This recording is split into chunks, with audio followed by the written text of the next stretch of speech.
Some time ago I finished a Jim Kibler long rifle and I decided to make a case for it. I am a mountain man reenactor and the rifle suffers a lot on reenacting camps, and a case can help, is practical and can be also nice. The option number one is buckskin because I am a stickler for the principle that buckskin is always superior to cloth. I was wondering whether plain or decorated, and my natural decorativeness won out over practicality. Now the question was how to make it stylish and historically correct. I don't know of any surviving mountain man rifle cases that left the option of making an Indian gun case. I checked my database of gun cases and it was clear. An Athabascan-Style Indian gun case was the perfect choice.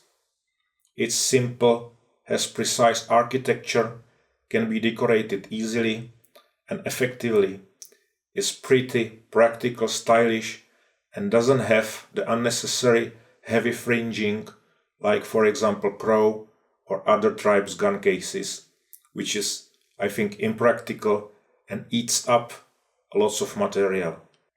Quite a few Athabascan rifle cases have survived, although most of them date back to the late 19th century. However, I found one painting by Paul Kane from 1845 or 46 that shows John Henry Lefroy, who was a scientist and director of the Toronto Magnetic and Meteorological Observatory, wintering at Lake Athabasca during his expedition in search of magnetic north in the winter of 1843-4. In the painting, Lefroy is leaning on his rifle, which is resting in his Athabascan-style buckskin gun case. His companion, Corporal Henry, turning his back to us and wearing a grey capot, is carrying the same style gun case. It can be inferred that the Athabascan-style gun cases could be older, as it is already clearly developed in the painting. While the territory of the Athabascan-speaking tribes is in Canada, specifically in Alberta, which is further north where the mountain men operated, the distance is relatively small, and the possibility that the case reached Montana, Idaho, Oregon, or Wyoming through trade or personal interactions is significant. The pattern of the case is quite simple and straightforward, consisting of one or two pieces. The front piece, where the barrel is slightly conical and the case is flared at the trigger guard. The case is then widened, sometimes on one side, sometimes on both sides. There are apparently several types of patterns, and I made a diagram of what I think the various patterns might look like. The decoration is usually very simple and consists of 2 or 3 narrow cuffs made of buckskin or woolen cloth covered with a fabric of contrasting color. The cuffs are usually decorated with a floral beadwork. One cuff is then sewn into the point where the case widens, and the other is attached to the end of the case where the stock is. Cuffs are sometimes adorned with short fringes. There are also case variants decorated with quill work.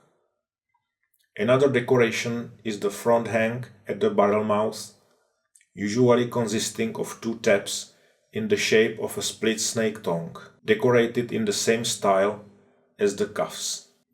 The tabs are usually sewn so that when the case with the rifle is in a vertical position, the tabs hang downward.